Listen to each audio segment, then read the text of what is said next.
امام یہ ارشاد فرماتے ہیں، حسن بصری یہ کہتا ہے کہ میں نے امام محمد باقر علیہ السلام ایک مرتبہ امام نے کہا کہ میں تمہیں نہیں بتاؤں ان 5 چیزوں کے بارے میں جو سوائے نیکی کے کچھ نہیں. 5 چیزوں کے بارے میں تمہیں کیا نہیں بتاؤں سوائے جز کی نیکی کے علاوہ وہ کچھ نہیں ہے. اور 5 چیزیں وہ ہیں کہ جس کے بارے میں امام نے فرمایا، پھر اس کے بعد کہا کہ یہ جو چیزیں میں تمہیں بتا رہا ہوں یہ وہ ہیں جو تمہیں جنت کی طرف لے جائیں گے.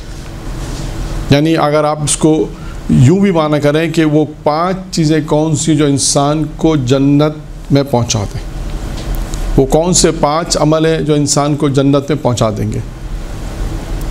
امام محمد باقر علیہ السلام کی زبانی.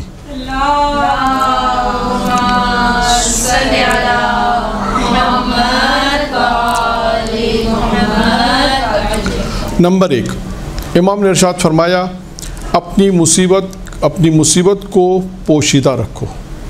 جب انسان پہ کوئی مصیبت آتی ہے، کوئی پریشانی آئے تو اس کو انسان پوشیدہ رکھے. ضروری نہیں کہ فوراً لوگوں کے سامنے اسے بیان کر دے.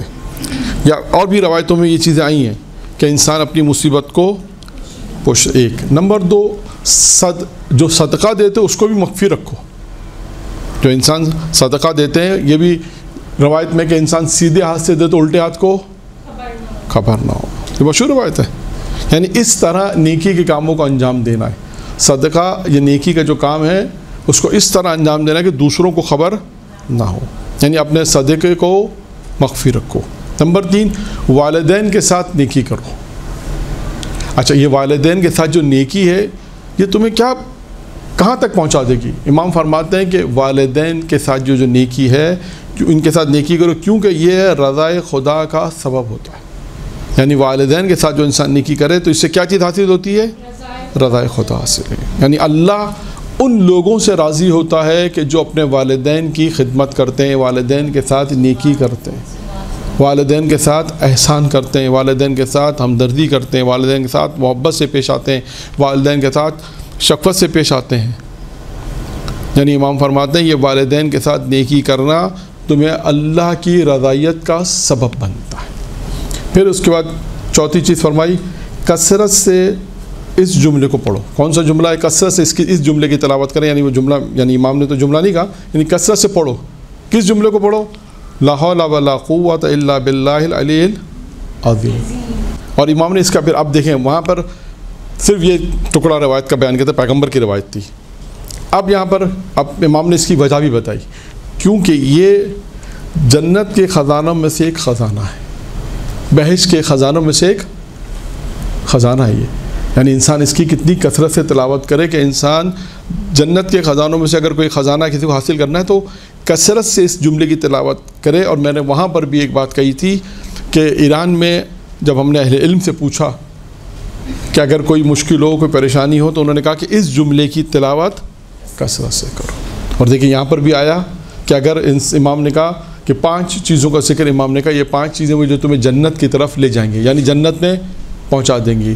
4تھی چیز کیا ہے اس میں؟ امام نے فرمائی کثرت سے اس جملے کو پڑھو، یعنی لا حول ولا قوت الا باللہ العلی العظیم. اس کو پڑھنا ہے کثرت کے ساتھ. اور یہ تاکیبات نماز عشاء کی تاکیبات کے اندر بھی یہ چیز آئی تھی. 5ویں اور آخری چیز امام نے فرمایا، 5ویں اور آخری چیز کہ جو تمہیں جنت میں پہنچانے والی ہے. 5ویں چیز کیا ہے؟ کہا کہ محمد اور آل محمد سے محبت کرنا، اہل بیت سے محبت کا اظہار کرنا، ان کی ولایت کو قبول کرنا. یعنی ان کی جو ولایت ہے یہ آپ کو جنت میں پہنچائے گی. اور اگلا جو ہمارا جلسہ ہوگا، اس کے بعد والا جلسہ، اس میں اس کے اوپر بھی بتائیں گے کہ محبت اہل بیت کہاں کہاں آتی ہے. ایک روایت اور ہے، یہ بھی امام محمد باقر علیہ السلام کی ہے.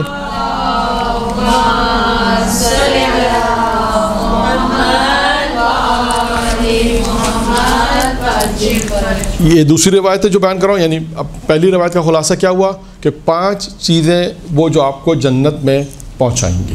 ٹھیک. دوسری اب یہ روایت بھی ہے 5ویں امام سے، کسی نے راوی نے سوال پوچھا. یہ روایت بہت ہی مشہور روایت ہے،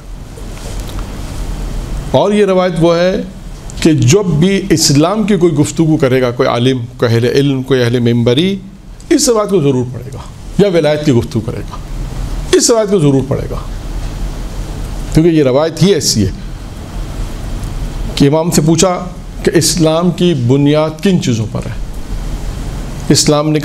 امام نے کہا کہ اسلام کی بنیاد 5 چیزوں پر ہے۔ یہاں پر بھی دیکھیں 5 چیزیں آ رہی ہیں۔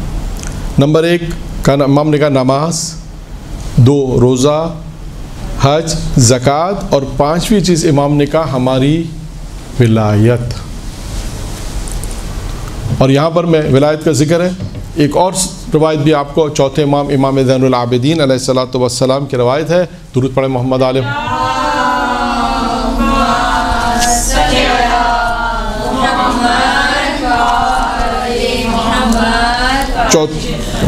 چوتھے امام کی بھی ایک روایت، اس روایت کو روکتے ہوئے کہ اس روایت میں بھی سوال جواب اور آگے ہیں، لیکن ایک روایت اور امام کی یاد آ گئی تو اس کو بھی بیان کرتے چلیں، کہ جس میں امام نے کہا کہ مرنے کے بعد جو تم سے 4 سوالات ہوں گے۔ مجھے یاد نہیں کہ یہ روایت پہلے میں نے پڑھی یا نہیں پڑھی، لیکن پڑھ دیتا ہوں دوبارہ۔